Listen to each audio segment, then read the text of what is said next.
पृथ्वीराज चौहान कौन थे? अजमेर और दिल्ली के राजपूत शासक थे। चाहमान वंश के थे ये, चाहमान वंश के। चौहान में हाथियों की संख्या ज़्यादा थी, सैनिकों की संख्या ज़्यादा थी, मोहम्मद गोरी के थे। इस तरह से पृथ्वीराज चौहान दोनों तरफ से घिर जाते हैं और उनकी सेना जो है धीरे धीरे परास्त होने लगती है। 4 बांस 24 गज अंगुल अष्ट प्रमाण, ता ऊपर सुल्तान है मत झुके चौहान।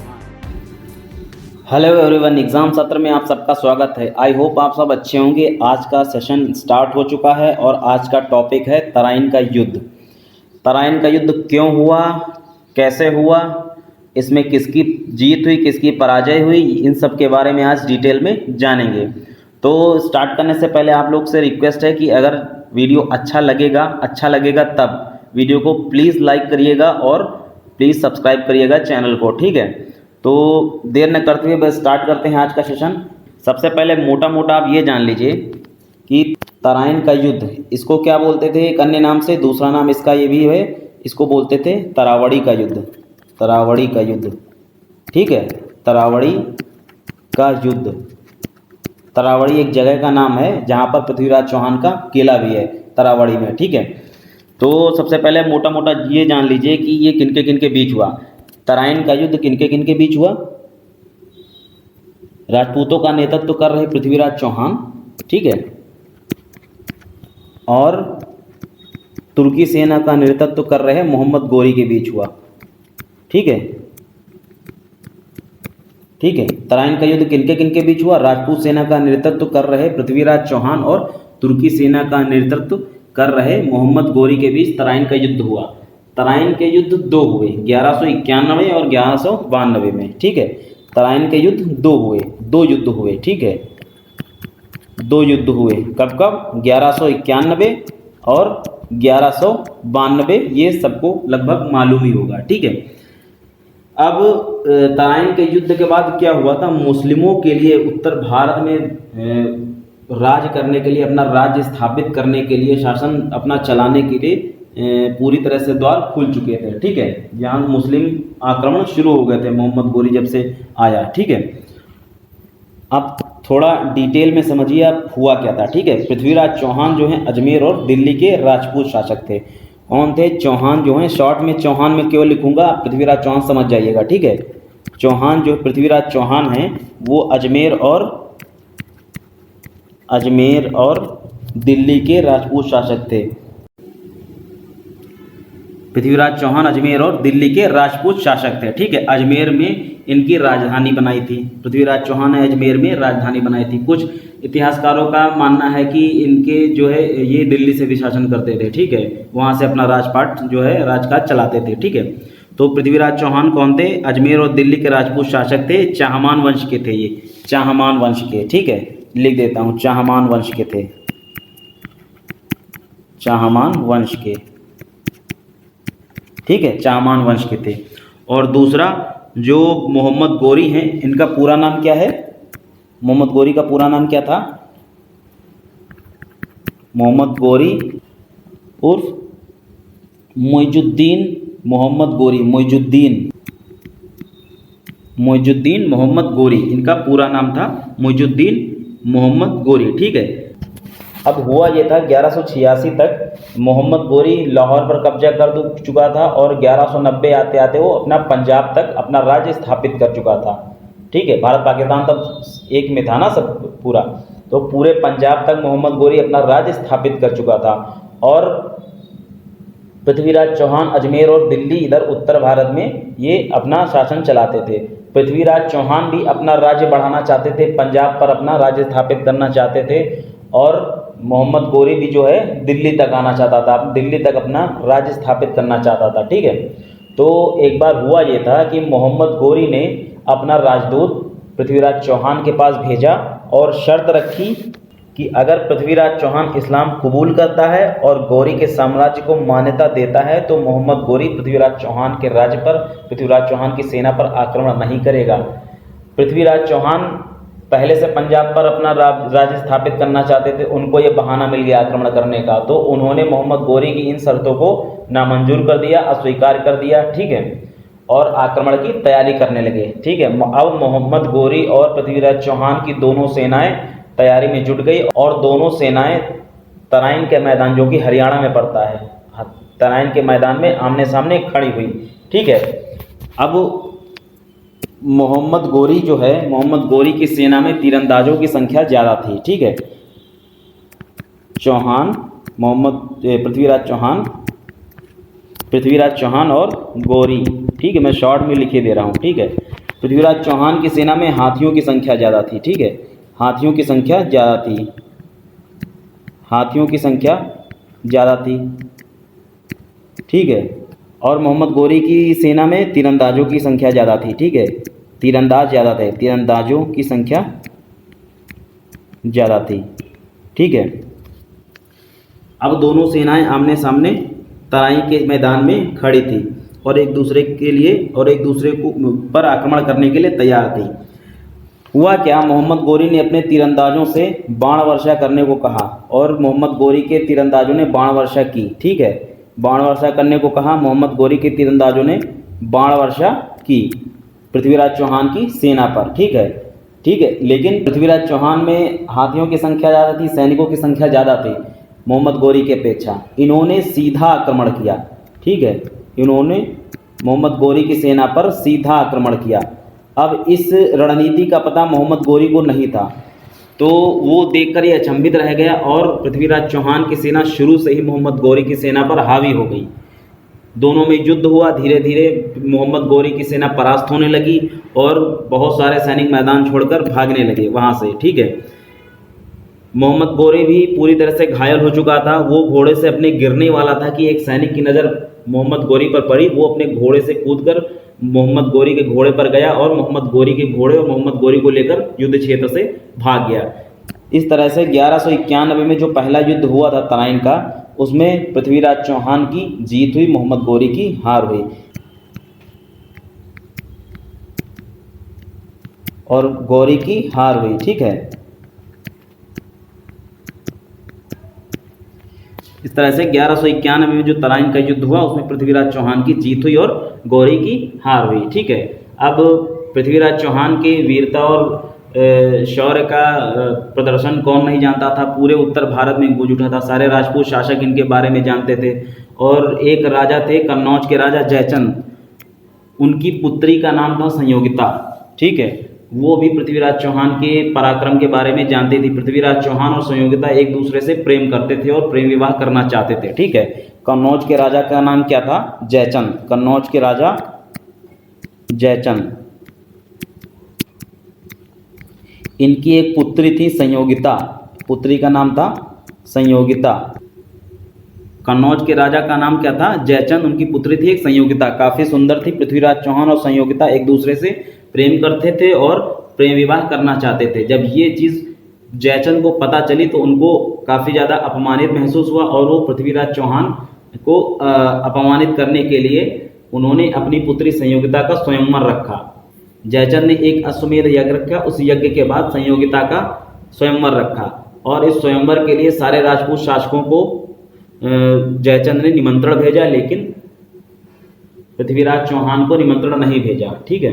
जयचंद का इससे भी पेट नहीं भरा तो जयचंद ने पृथ्वीराज चौहान की मूर्ति बनवाई और द्वारपाल पर उस मूर्ति को खड़ा कर दिया। और जब पृथ्वीराज चौहान को ये बात पता चली तो उन्होंने निर्णय लिया कि वो संयोगिता का हरण करेंगे और वहां से निकल पड़े। ठीक है। और जब संयोगिता का स्वयंवर शुरू हुआ तो स्वयंवर में आए हुए किसी भी राजपूत शासक पर वरमाला नहीं डाली, बल्कि जो द्वारपाल पर पृथ्वीराज चौहान की मूर्ति खड़ी थी उस पर वरमाला डाली। इतने में पृथ्वीराज चौहान दरबार में प्रवेश करते हैं और देखते हैं कि संयोगिता ने वरमाला पृथ्वीराज चौहान की मूर्ति पर डाली है, अपनी मूर्ति पर डाली है। इस पर जयचंद से पृथ्वीराज चौहान बोलते हैं कि संयोगिता ने वरमाला मेरी मूर्ति पर डाली है, अतः ये मेरी अर्धांगिनी, मेरी पत्नी हुई, मैं इसे यहाँ से लेकर जा रहा हूँ, कोई भी राजपूत शासक हमें नहीं रोक सकता। और इस तरह से संयोगिता को पृथ्वीराज चौहान लेकर चले जाते हैं वहाँ से। जयचंद इससे बहुत अपमानित महसूस करता है और पृथ्वीराज चौहान से बदला लेने की सोचता है। उधर जयचंद को भनक लगती है कि मोहम्मद गोरी फिर से आक्रमण करने की तैयारी कर रहा है पृथ्वीराज चौहान पर। तो जयचंद को पता था कि वो अकेले पृथ्वीराज चौहान को हरा नहीं सकता, तो जयचंद ने मोहम्मद गोरी से हाथ मिलाने के लिए अपना एक राजदूत भेजा। मोहम्मद गोरी जयचंद की शर्त को मान लेता है और मोहम्मद गोरी और जयचंद एक दूसरे से मिल जाते हैं और युद्ध की तैयारी फिर से शुरू हो जाती है। उधर पृथ्वीराज चौहान के एक करीबी मित्र थे और राजकवि भी थे, चंदबरदाई। चंदबरदाई। जब उनको ये बात पता चलती है कि मोहम्मद गोरी और जयचंद आक्रमण करने की तैयारी कर रहे हैं तो राजपूत शासकों से सैन्य सहायता मांगते हैं, लेकिन राजपूत शासक जो भी हैं वो संयुक्ता के हरण की कहानी सुनकर पृथ्वीराज चौहान का साथ ना देकर बल्कि जयचंद का साथ देते हैं। ठीक है, इससे मोहम्मद गोरी को काफ़ी ज़्यादा सहायता मिलती है और एक बार फिर 1192 में तराई के मैदान में दो सेनाएं पृथ्वीराज चौहान की और मोहम्मद गोरी की दोनों सेनाएं आमने सामने खड़ी होती हैं। 1192 में फिर से दोनों सेनाएं आमने सामने होती हैं। ठीक है, दोनों सेनाएं आमने सामने होती हैं और युद्ध शुरू होता है। इस बार मोहम्मद गोरी सीधा आक्रमण के लिए पूरी तरह से तैयार रहता है और एक रणनीति बनाता है जिसमें चौहान की सेना मान लेते हैं ये है, ठीक है, और मोहम्मद गोरी की सेना ये है।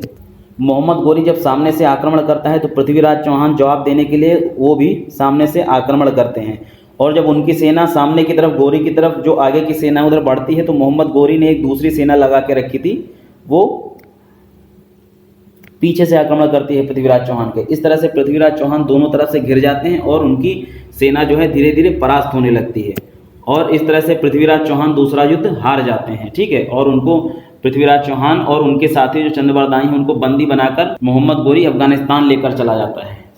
इस तरह से 1192 का जो है तनाइन का युद्ध, गोरी की विजय होती है, गोरी जीत जाता है, गोरी की विजय। ठीक है, गोरी की विजय होती है और पृथ्वीराज चौहान हार जाते हैं। अब पृथ्वीराज चौहान के हारने का मुख्य कारण क्या था, आप ये समझिए। पृथ्वीराज चौहान के हारने का मुख्य कारण यह था, हार का कारण ये था, एक तो जयचंद का मोहम्मद गोरी को साथ देना, जयचंद का मोहम्मद गोरी के साथ होना। जब जयचंद मोहम्मद गोरी के साथ हो गया तो कई सारे राजपूत शासक जो थे वो भी मोहम्मद गोरी के साथ हो गए, जिससे पृथ्वीराज चौहान की सेना कमज़ोर पड़ गई। ठीक है, एक तो ये कारण था। दूसरा ये कारण था कि मोहम्मद गोरी की सेना रात में भी आक्रमण कर देती थी और काफ़ी ज़्यादा मारकाट मचाती थी, जिससे पृथ्वीराज चौहान की सेना को बहुत ज़्यादा नुकसान पहुंचाता। और राजपूत शासक में ये नियम था कि सूर्योदय के बाद ही आक्रमण करेंगे, सूर्यास्त के बाद आक्रमण नहीं करेंगे। ठीक है, तो दूसरा कारण ये था कि गौरी की सेना ने रात में आक्रमण किया, दूसरा कारण ये था। इससे काफ़ी ज़्यादा पृथ्वीराज चौहान की सेना को बहुत ज़्यादा क्षति पहुंची थी। ठीक है, ये दो कारण थे। पहला कारण था जयचंद का मोहम्मद गोरी के साथ मिल जाना, जिससे कई सारे राजपूत शासक मोहम्मद गोरी की तरफ हो गए, और दूसरा कारण यह था कि गोरी की सेना रात में भी आक्रमण कर देती थी, जिससे पृथ्वीराज चौहान की सेना को बहुत ज़्यादा क्षति पहुंची थी। ठीक है, दो कारण थे ये। अब बंदी बनाकर जो है अफगानिस्तान लेकर चला जाता है पृथ्वीराज चौहान और चंदबरदाई दोनों लोग को। अब क्योंकि पृथ्वीराज चौहान की आंखें बहुत ज़्यादा मतलब शौर्य वाली थी, बहुत ज़्यादा उसमें एक दहशत थी, तो मोहम्मद गोरी को उनसे डर लगता था। तो मोहम्मद गोरी ने लोहे की सरिया से पृथ्वीराज चौहान की आंखों को फुड़वा दिया था। और कुछ समय बाद एक बार मोहम्मद गोरी ने तीरंदाजी की प्रतियोगिता रखी। कुछ समय के बाद मोहम्मद गोरी ने तीरंदाजी की प्रतियोगिता रखी, जिसे सुनकर पृथ्वीराज चौहान ने उसमें भाग लेने की इच्छा जताई। तो मोहम्मद गोरी ने कहा कि बिना आंखों के कैसे आप प्रतियोगिता में भाग लेंगे। तो पृथ्वीराज चौहान के जो दरबारी कवि थे चंदबरदाई, उन्होंने मोहम्मद गोरी को बताया कि महाराज को शब्द भेदी बाण चलाने की कला आती है, वो काफ़ी ज़्यादा निपुण है इसमें। अब शब्द भेदी बाण मोहम्मद गोरी ने इससे पहले कभी नहीं सुना था कि ऐसा भी कुछ होता है। तो मोहम्मद गोरी को भी ये कला देखने की इच्छा हुई और उन्होंने इजाज़त दे दी पृथ्वीराज चौहान को प्रतियोगिता में भाग लेने की। और पृथ्वीराज चौहान और चंदबरदाई ने मोहम्मद गोरी को मारने की साजिश कर ली। ठीक है, और जब प्रतियोगिता शुरू हुई तो बड़ी चालाकी से चंदबरदाई, क्योंकि कवि थे, उन्होंने बड़ी चालाकी से कविता की पंक्तियों में ही मोहम्मद गोरी कहाँ बैठा है इसका संकेत पृथ्वीराज चौहान को दिया। वो पंक्ति क्या थी? 4 बास 24 गज अंगुल अष्ट प्रमाण, ता ऊपर सुल्तान है मत चूके चौहान। ये मैं पंक्ति लिख देता हूँ।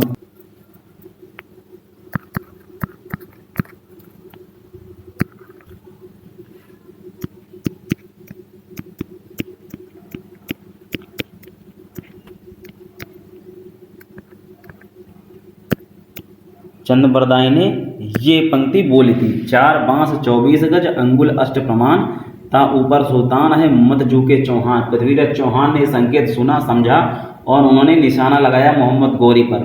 ठीक है, लेकिन मोहम्मद गोरी बड़ी ही चालाकी से बच गया। अब जब मोहम्मद गोरी बच गया तो पृथ्वीराज चौहान और चंद्रबरदाई ने एक दूसरे की हत्या कर ली, क्योंकि ये देखकर पृथ्वीराज चौहान और चंद्रबरदाई को मोहम्मद गोरी छोड़ता तो नहीं, इसीलिए दोनों लोगों ने, चंद्रबरदाई और पृथ्वीराज चौहान ने एक दूसरे की हत्या कर ली, क्योंकि वे शत्रु के हाथों मरना नहीं चाहते थे।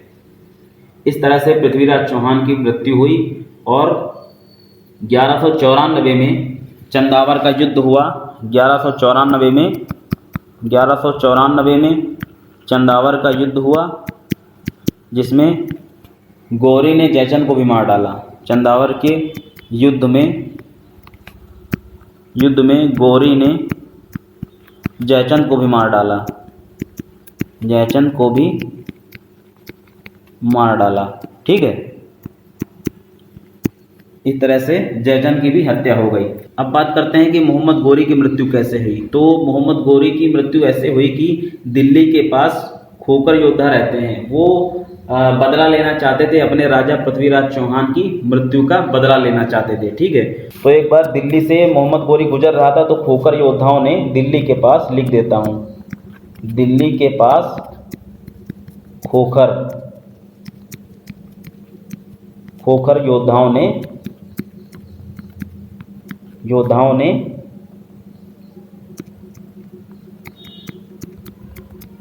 अपने राजा पृथ्वीराज चौहान की हत्या का बदला लेने के लिए मोहम्मद गोरी की गला काटकर हत्या कर दी। ठीक है,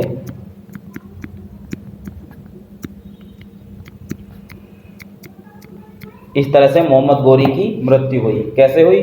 दिल्ली के पास से एक बार वो गुजर रहे थे, तो खोकर योद्धाओं ने षड्यंत्र रचा और मोहम्मद गोरी की गला काटकर हत्या कर दी। इस तरह से खोकर योद्धाओं ने पृथ्वीराज चौहान, जो उनके राजा थे, उनकी मृत्यु का बदला लिया।